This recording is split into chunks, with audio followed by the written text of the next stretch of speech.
রাষ্ট্রীয় স্বয়ংসেবক সংঘের অখিল ভারতীয় প্রতিনিধি সভা অনুষ্ঠিত হয়। এটা বছরে একবার হয় এবং আমাদের সংঘের সর্বোচ্চ যেখানে সিদ্ধান্ত হয় সেই সভা। এই সভাতে সারা ভারতের এবং বিদেশে যে সমস্ত সংগঠন আমাদের সংঘের কাজ করে এরকম 1482 জনকে নিমন্ত্রণ করা হয়েছিল। আর এই সভায় 1443 জন উপস্থিত ছিলেন।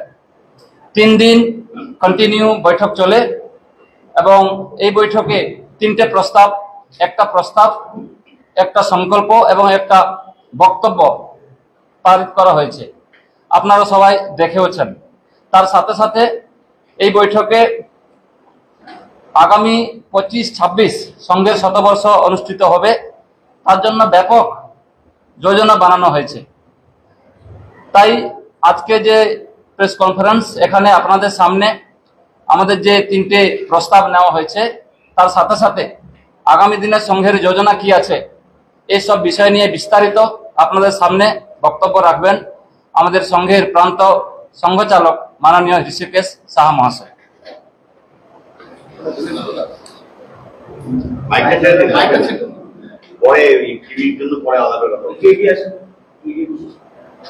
সবাইকে শুভ নববর্ষ, ভারতীয় নববর্ষ, সৃষ্টির নববর্ষ, হিন্দু নববর্ষ তার শুভেচ্ছা জানাচ্ছি। কেন এতগুলো কথা বললাম? ভারতবর্ষের সংস্কৃতি তো বিশ্বের মধ্যে সর্বশ্রেষ্ঠ সংস্কৃতি এবং সর্বপ্রাচীন। সাল গণনাও ভারতবর্ষে সর্বপ্রথমে হয়েছে। আর ভারতের সাল গণনা মানে সমস্ত বিজ্ঞান ভিত্তিক, নক্ষত্রের অবস্থান কোন মাসে কোথায় থাকে তার উপর ভিত্তি করে আর সৃষ্টির শুরু, বছরের শুরু সব হিসাব করা হয়। তো সেই জন্য আজকেও দেখবেন ফিনান্সিয়াল ইয়ার মানে এই সময় থেকে শুরু হচ্ছে, 1 এপ্রিল থেকে ফিনান্সিয়াল ইয়ার শুরু হয়। আগাম শুভেচ্ছা সবাইকে, আগামীকাল বর্ষ প্রতিপদ। আমি তার আগে বৈঠকের শুরুতে অখিল ভারতীয় প্রতিনিধি সভার বৈঠকে কিছু বিশেষ বিশেষ ব্যক্তিত্ব যারা আজকে আমাদের মধ্যে নেই, এই বছরে গত হয়েছেন, তাদের নাম একটু বলছি। স্বামী প্রণবানন্দ তীর্থ পাদার, উনি কেরলের কোল্লাম মনমনা আশ্রম মঠাধিপতি। এরকম কয়েকজন পূজ্য সন্ত এবছর আমাদের ছেড়ে চলে গেছেন। পূজ্য সিয়ারাম বাবা মালওয়া, সম্মানীয় পূজনীয় সন্ত। পূজ্য সন্ত সুগ্রীবানন্দজি মহারাজ, সংস্কৃত আর বেদ অনুসন্ধান কেন্দ্র এর সংস্থাপক। হ ভ প শিরিষ মহারাজ মোড়ে, পশ্চিম মহারাষ্ট্রে জগৎগুরু শ্রী সন্ত তুকারাম মহারাজের বংশজ। ডাক্তার মনমোহন সিং, পূর্ব প্রধানমন্ত্রী। ওস্তাদ জাকির হোসেন, সুপ্রসিদ্ধ তবলাবাদক, ইনারা এই বছর আমাদের ছেড়ে চলে গেছেন। আমাদের উত্তরবঙ্গ প্রান্ত কার্যকারিণীর একজন কার্যকর্তা অল্প বয়সে আমাদের ছেড়ে চলে গেলেন, শ্রী উদয় শঙ্কর সরকার, স্বর্গীয়, উত্তরবঙ্গ প্রান্তের প্রান্ত কার্যকারিণী সদস্য। অল্প বয়সে উনি চলে গেলেন ক্যান্সার রোগে আক্রান্ত হয়ে। আমরা শুনলাম প্রতিনিধি সভার বৈঠক হয়েছে এই মাসেই 21, 22, 23 ব্যাঙ্গালোরে, চেন্নান হালদি ওখানে। তো প্রতিবারই আপনারা জানেন প্রতিনিধি সভার বৈঠকে কিছু প্রস্তাব নেওয়া হয়। এবছর একটা প্রস্তাব নেওয়া হয়েছে, বাংলাদেশে হিন্দু এবং বাংলাদেশের সংখ্যালঘুদের উপর উৎপীড়ন, তার উপর একটা প্রস্তাব নেওয়া হয়েছে। আর সঙ্গে শতবর্ষ, সেই জন্য আমাদের করণীয় কি আছে, শতবর্ষের সংকল্প কি, এরকম সংকল্পকারে এটি প্রস্তাব নেওয়া হয়েছে। আর মাননীয় সড়ক কার্যবাহী আমাদের কর্ণাটকের একজন মহিষী মহিলা, যিনি পরাক্রমী ছিলেন, পর্তুগিজদের সেই আক্রমণকে প্রতিহত করে আর ওনার সাম্রাজ্য ঠিক রেখেছেন এবং সারা ভারতবর্ষ ব্যাপী দেশভক্ত নাগরিকদের উৎসাহ বাড়িয়েছিলেন। অবাক কাজী 2003 সালে ওনার নামে একটা আমাদের পোস্টাল টিকিট এরকম বেরিয়েছে। এই তিনটা বিষয়ে প্রস্তাব নেওয়া হয়েছে। সংঘ কাজ বিস্তার, আগামী 1 বছরে আমাদের কি কি কার্য আছে, কি কি করণীয় আছে, এবছর কি কি করব, সেই সম্পর্কে সেখানে আলোচনা হয়েছে। প্রস্তাব আপনাদের হাতে দেওয়া হয়েছে, আমি খালি কিছু বিন্দু উল্লেখ করছি। তার মধ্যে প্রস্তাবের শিরোনাম হচ্ছে बांग्लादेश के हिंदू समाज के साथ एकजुटता से खड़े रहने का आह्वान। হিন্দিতে প্রস্তাব নেওয়া হয়, ইংরেজি অনুবাদ আছে। বাংলাদেশের হিন্দু এবং অল্প সংখ্যক যারা ওখানে বসবাস করেন, তার মধ্যে বৌদ্ধ আছেন, তার মধ্যে খ্রিস্টানও আছেন, এরকম যারা ওখানে আছেন অল্প সংখ্যক, তাদের উপর অত্যাচার হচ্ছে। সেই অত্যাচার যে হঠাৎ করে হচ্ছে বা এটা কোনো রাজনৈতিক কারণে হচ্ছে এরকম কিন্তু নয়। আমরা সব দুর্লক্ষ্য করি, কারণ আপনারা হিন্দু মুসলমান করছেন, এটাকে মার দেনেওয়ালা মুসলমান একটা সম্প্রদায়ের, তারা মার দিচ্ছে, অত্যাচার তারা করছে। এটা সেখানে যে এটা একটা বিচ্ছিন্ন ঘটনা বা এটা রাজনৈতিক ঘটনা এরকম কিন্তু নয়। আর হঠাৎ করে এইবারই হলো এরকমও নয়। আমরা যদি ইতিহাস দেখি তাহলে দেখবো যখন মুসলিম লীগ প্রতিষ্ঠা হয় 1906 সালে, তখন এই বাংলা হিন্দুদের অত্যাচার হয়েছে। 46 দাঙ্গার কথা আমরা জানি, নোয়াখালী লক্ষ্মী পূজার দিন কিভাবে প্ররোচনা করে তারা দাঙ্গা শুরু করলো।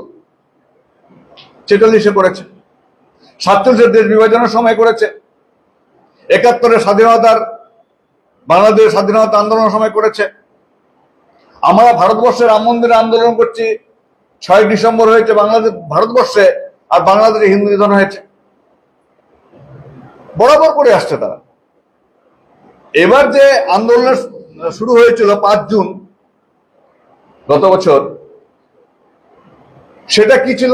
সেটা সংরক্ষণকে কেন্দ্র করে একটা আন্দোলন হয়েছিল। সেই আন্দোলনে হিন্দু মুসলিম ছাত্ররা আন্দোলন করেছিল, কিন্তু পর্যায়ক্রমে কি হলো, সেটা হতে হতে শেষ পর্যন্ত হিন্দু নিধনে চলে গেল, সংখ্যালঘু নিধনে চলে গেল, এই জায়গায় চলে যাচ্ছে।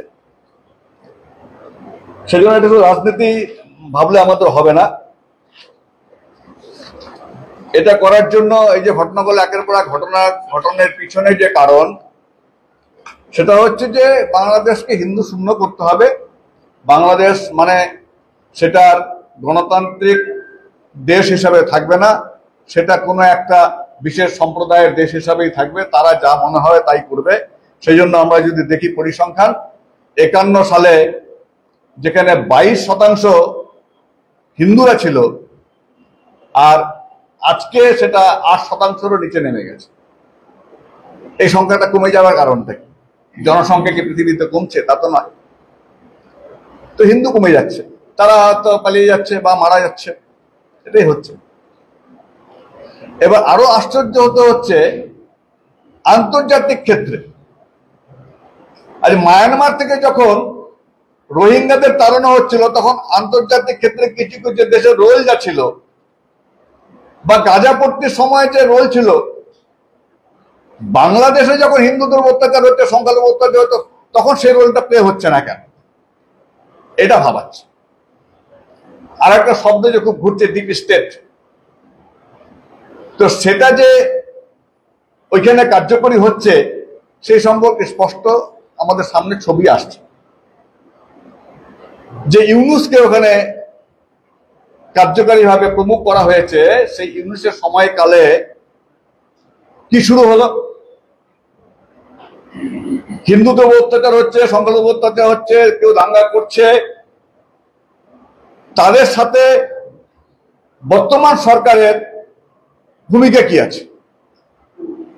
তারা কি অ্যারেস্ট হচ্ছে বা দাঙ্গা থামানোর জন্য কোনো প্রচেষ্টা বর্তমান সরকার করছে? কিন্তু আমরা উল্টা ছবি দেখছি। যে সংগঠন ওখানে ব্যান ছিল, প্রতিবন্ধ ছিল, সন্ত্রাসবাদী সংগঠন, সেই সংগঠন থেকে প্রতিবন্ধ তুলে নেওয়া হলো। কেন হলো এটা? যে আতঙ্কবাদী জেলে ছিল, তাকে জেল থেকে রেহাই দিয়ে দেওয়া হলো, এবং জেলের মধ্য থেকে অনেক সন্ত্রাসবাদীকে শুধু রেহাই করে দেওয়া হয়নি, তাদেরকে সম্বর্ধনা দেওয়া হয়েছে প্রশাসনের পক্ষ থেকে। এর কারণটা কি? দীর্ঘদিন ধরে ভারতের সাথে বাংলাদেশের সুসম্পর্ক। বাংলাদেশ মানে আমরা ভাবি আমাদের দেশ থেকে বিচ্ছিন্ন একটা দেশ তৈরি হয়েছে, সেই জন্য স্বাধীনতা সংগ্রামের সময় তাদের ভারতবর্ষ তাকে নিজের ভাইয়ের মতো ব্যবহার করেছে। ভারতবর্ষ বাংলাদেশকে স্বাধীন করার জন্য সব রকম প্রচেষ্টা করেছিল সে সময়, সেনা থেকে শুরু করে সমস্ত। আজকে তার প্রতিদান কি হচ্ছে? আজকে ভারতবর্ষের দ্রব্য ওখানে বয়কট হচ্ছে, ভারতীয় পণ্য বয়কট হচ্ছে, চীন সেখানে প্রবেশ করছে। তা আমরা জানি, এটা ইতিহাস বলছে, সন্ত্রাসবাদীদের দ্বারা বা বিচ্ছিন্ন শক্তির দ্বারা কোন দেশ যদি তাদের উপর নির্ভরশীল হয়ে যায়, পরবর্তীকালে সেই সন্ত্রাসবাদী সংগঠন সেই দেশকে গ্রাস করে ফেলে। বাংলাদেশ সেরকম হয়ে যাচ্ছে না তো?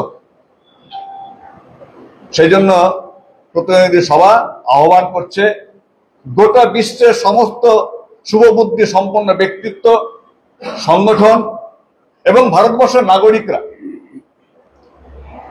এইরকম ঘটনা যেন না ঘটে যায়। ভারতবর্ষের প্রতিবেশী রাষ্ট্র, তার সাথে সম্পর্ক যেন খারাপের দিকে না চলে যায়। বাংলাদেশ থেকে যে বয়ানবাজি হচ্ছে আমাদের উত্তর পূর্বাঞ্চলের রাজ্যগুলোকে নিয়ে, এরকম বয়ানবাজি অবিলম্বে বন্ধ হওয়া উচিত। আর এরকম হলে তার উপযুক্ত জবাব আমাদের দেওয়া উচিত। এরকম আহ্বান আমরা ভারত সরকারের কাছে রাখছি। আমি সংক্ষেপে বললাম, বাকি আপনাদের কাছে প্রতিবেদন দেওয়া আছে, ওটা আপনারা বিস্তারিত করবেন। এছাড়া আরেকটা প্রস্তাব নেওয়া হয়েছে, যেটা আমি বললাম প্রথমেই, সংঘের শতবর্ষের সংকল্প।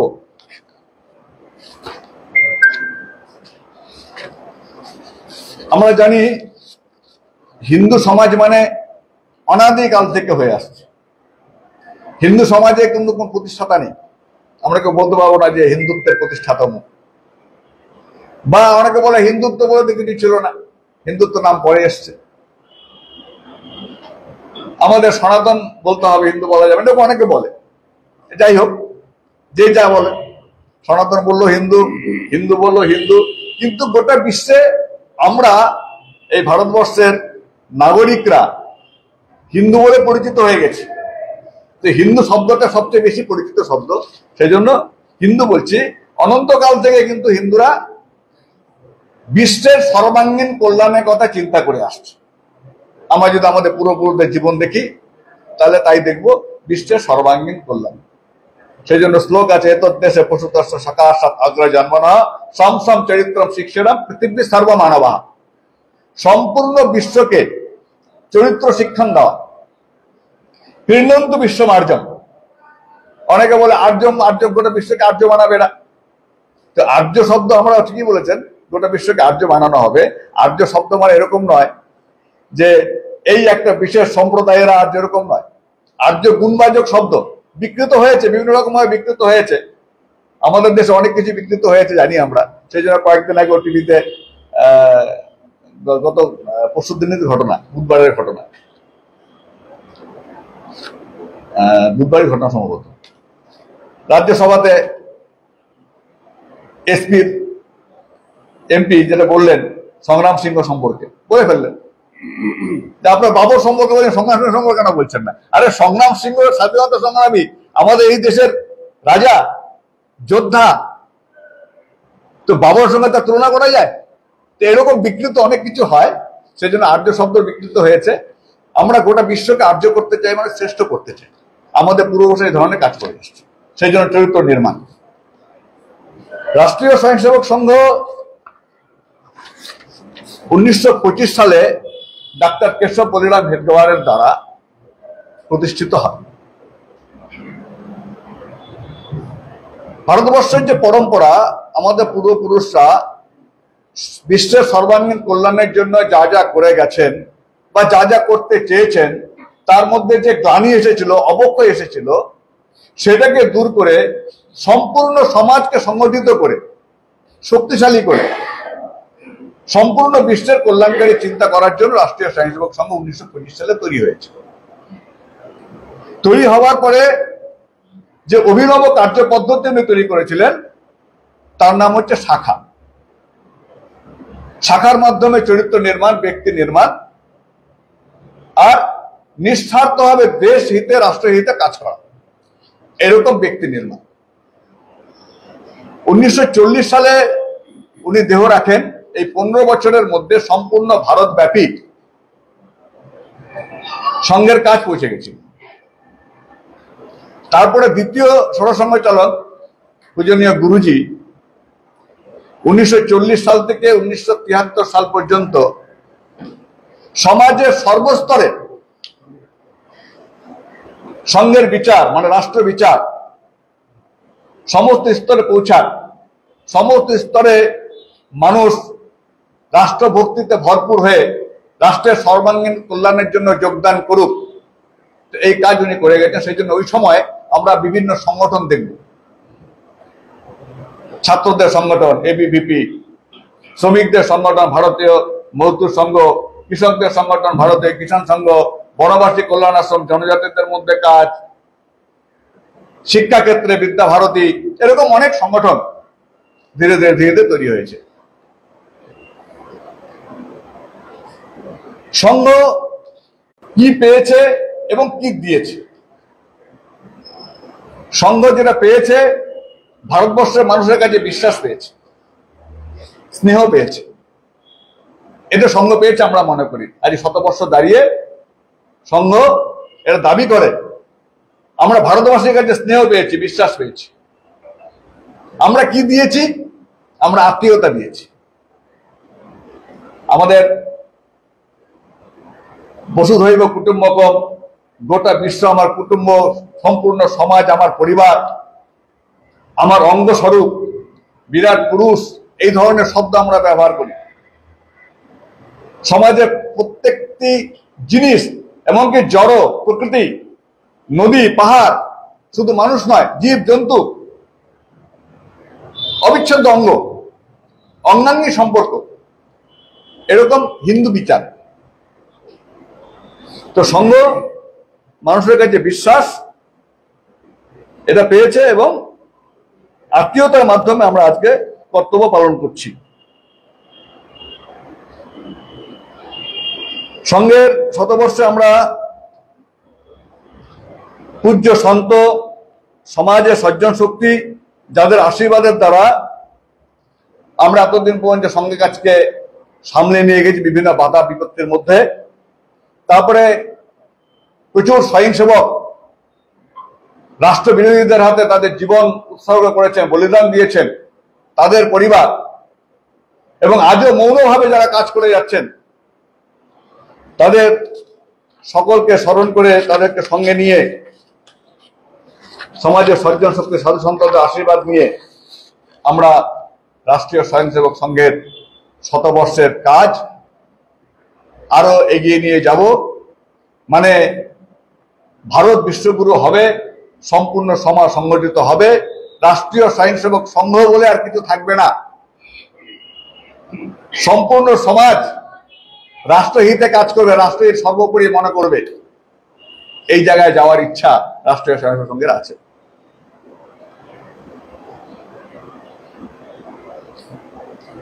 পাশাপাশি বিভেদকারী চিন্তার লোকজনও আছে, ভারতবর্ষে সর্বনাশ করার জন্য বহু লোক কাজ করছে। তো মনে পড়ে রাম তো রাবণকে বধ করেছিলেন, তো আমরা বলছি সবাই আত্মীয়, আবার রাম তাহলে রাবণকে বধ করলো কেন? যারা সৃষ্টির বিরোধী, যারা মানবিকতার বিরোধী, তো তাদের তো পরাজিত হতেই হবে। এবার আমরা দেখব রাবণের শক্তি ছিল কিন্তু ইন্দ্রজিতের কাছে, মেঘনাথের কাছে। এবার মেঘনাথকে বধ করা হবে, এটা পরিকল্পনা হলো। একবারে কিন্তু পরিকল্পনা হয়নি কুম্ভকর্ণকে বধ করা হবে, মেঘনাথকে বধ করা হবে। কুম্ভকর্ণের বধের পরিকল্পনা হয়নি কেন? কুম্ভকর্ণ লড়াইয়ের ময়দানে ছিল না, কুম্ভকর্ণ নিউট্রাল ছিল। কিন্তু কুম্ভকর্ণ যখন লড়াই করতে আসে তখন তাকে বধ করা হবে। লঙ্কাতে সজ্জন শক্তি বিভীষণ, তিনি, তার মধ্যে মানবিকতা ছিল, কল্যাণকারী ভাবনা ছিল, বিভীষণকে রাজা করা, এসব হয়েছে। রাষ্ট্রীয় স্বয়ংসেবক সভা নতুন কিছু করবে না, আমাদের পূর্বপুরুষের পরম্পরাকে কেন্দ্র করে তাদের অনুসরণ করে যা যা তারা করে গেছেন ওই অনুযায়ী সমাজ চলবে, সম্পূর্ণ হিন্দু সমাজ শক্তিশালী সংগঠিত হয়ে ওই অনুযায়ী চলবে, এরকম বার্তা আমাদের পক্ষ থেকে দেওয়া হয়েছে।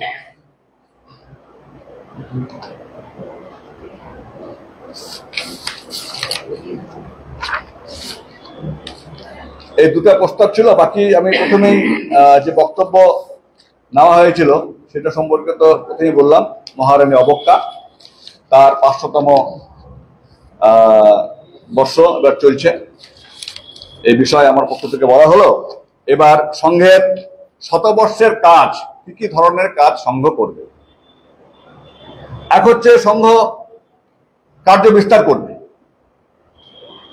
আমাদের লক্ষ্য সম্পূর্ণ যত মন্ডল আছে ভারতবর্ষে, মানে অঞ্চল, সংঘের অঞ্চল হিসাবে একটু অন্যরকম, আমাদের কোনো কোনো জায়গায় অঞ্চল একটা থেকে দুটো আছে, জনসংখ্যার ভিত্তিতে এরকম করা হয় বা ভৌগোলিক ক্ষেত্র অনুসারে করা হয়। সেজন্য আমাদের উত্তরবঙ্গে 864টি মন্ডল আছে। 864টি মন্ডলে আমাদের কাজ হবে, সংঘ কাজ চলবে। বেশিরভাগ মন্ডলে হয়ে গেছে, অল্প কিছু বাকি আছে, আর যতটুকু বাকি আছে এটা এই বছর সম্পন্ন হয়ে যাবে। কিন্তু লক্ষ্য হচ্ছে সমস্ত গ্রামে আমরা পৌঁছাবো এবং সেটা অল্প সময়ের মধ্যে পৌঁছে যাব। এই বছর সমস্ত মন্ডলের কাজ আমরা পৌঁছাবো, শুধু নয় কিছু কিছু মন্ডলের সমস্ত গ্রামে আমাদের কাজ পৌঁছে যাবে, যাকে আমরা পূর্ণ মন্ডল নাম দিয়েছি।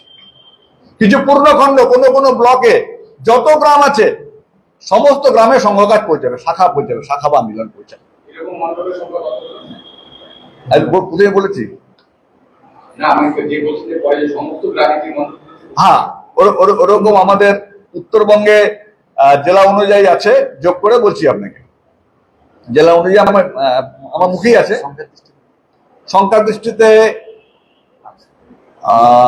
দৃষ্টিতে আছে 22খানা মন্ডল, 22টা মন্ডল অঞ্চল, যেখানে আপনার প্রান্তের মন্ডল 22খানা মন্ডল আছে, যেখানে সমস্ত গ্রামে আমাদের সংঘ কাজ। এটা তো জিজ্ঞাসা করলেন, সমস্ত গ্রামে সংঘ কাজ। না মানে যে মন্ডল 864 মন্ডল নর্থ বেঙ্গল, 22টা পূর্ণ মন্ডল সব গ্রামে আছে। পাহাড়ে কাজ আমাদের একটু কম আছে, পাহাড়ে পূর্ণ মন্ডল হবে না, আমি সমতলে পূর্ণ মন্ডলটা বললাম। এটা হচ্ছে মোট আমাদের লক্ষ্য এই বছরের জন্য। এছাড়া সংঘের স্বয়ংসেবকদের সক্রিয়করণ, তাদের শতবর্ষে তাদের যোগদান, তার জন্য প্রত্যেক স্বয়ংসেবকের সঙ্গে সম্পর্ক স্থাপন করা। অনেকদিন আগে তারা হয়তো সক্রিয় ছিলেন, তারপরে সংসারের চাপে বিভিন্ন রকম কাজের জন্য অনেকে কাজের চাপে বাইরে চলে গেছেন, তাদের কাছেও খবর যাওয়া, সঙ্গে শতবর্ষে সকলের যোগদান থাকবে। এই সংখ্যাটা কেমন যারা বলছেন যে আপনাদের ওটা সব বলবো, আমি বিষয়টা বলে নিই আগে, তারপরে মাঝখানে প্রশ্ন না করে পরে আমার বলা হয়ে গেল, তারপরে আমি বলবো, সব বলেই বলবো। তো এটা আমাদের একটা পরিকল্পনা আছে গণবেশের সঙ্গে ইউনিফর্মে বিজয়া দশমীতে কার্যক্রম। এই বছর বিজয়া দশমীতে কার্যক্রম হবে, সঙ্গে ইউনিফর্ম একত্রিত হবে সব। আমরা প্রত্যেক অঞ্চলে হিন্দু সম্মেলন করব। আরএসএস মানে সমাজের সংগঠন, সমাজ থেকে আলাদা কোনো সংগঠন আরএসএস নয়। তো সমাজের লোক জানেন এটা, সবাই একটা পরিবারে সবাই শাখায় আসে না, একটা পরিবারে 1-2জন শাখায় আসে, 1-2জন স্বয়ংসেবক। কিন্তু ওই পরিবারে যখন আমরা যাই তখন নিজের বাড়ির ছেলের মতো, নিজের বাড়ির ভাইয়ের মতো ওখানে আমাদের স্বাভাবিক আপ্যায়ন হয়, অস্বাভাবিক কিছু হয় না যে অমুক আসছেন তাহলে আমাদের একটু বিশেষ রান্না করতে হবে, তা হয় না। যা রান্না বাড়িতে আছে আমরা একসঙ্গে বসে খেয়ে নিই, সমাজের সংগঠন। তো সমস্ত ব্লকে এইভাবে হিন্দু সম্মেলন হবে। State Year 200 monthly lottery. पहिलो पुरस्कार 1,50,00,000 गॅरंटेड पुरस्कार. टिकट को मूल्य 200 रुपया. पहिलो पुरस्कार केवल बिक्री भाई का टिकट बाट. डिजाइन रेडी है सर. आप बताइए हाइट कितना रखना है सर? सर करो ना मटेरियल फाइनल. सर याद करो जिंदगी में अटैचमेंट करो. नर्सों ले लेते हैं. होमलैंड में हम सर नहीं खाएंगे, बस घर सजाएंगे. Hassle-free interiors from start to finish. 360-degree management, expert-led designs, delivery in 45 days. Homelane, interiors made easy. Homelane, Siliguri. Selection Furniture, opposite Vega Mall, next to Zudio. Call 7699736111. शादी या फंक्शन में हो या दे संजोना, डॉक्यूमेंट्री हो या विज्ञापन बनवाना, प्रोडक्ट की ब्रांडिंग को नए रंग लगाना, कैंडिड शॉट से बल्कि कराना, हर तस्वीर में जादू लाना, हर फ्रेम में हो कला का खजाना, खूबसूरती और क्रिएटिविटी जब साथ निभाना. सारांश में फोटोग्राफी या सिनेमाटोग्राफी हो करवाना तो सोमानी डिजिविजन में ही आना. सोमानी डिजिविजन हर याद को बनाए खास. कॉन्टैक्ट 9434023813.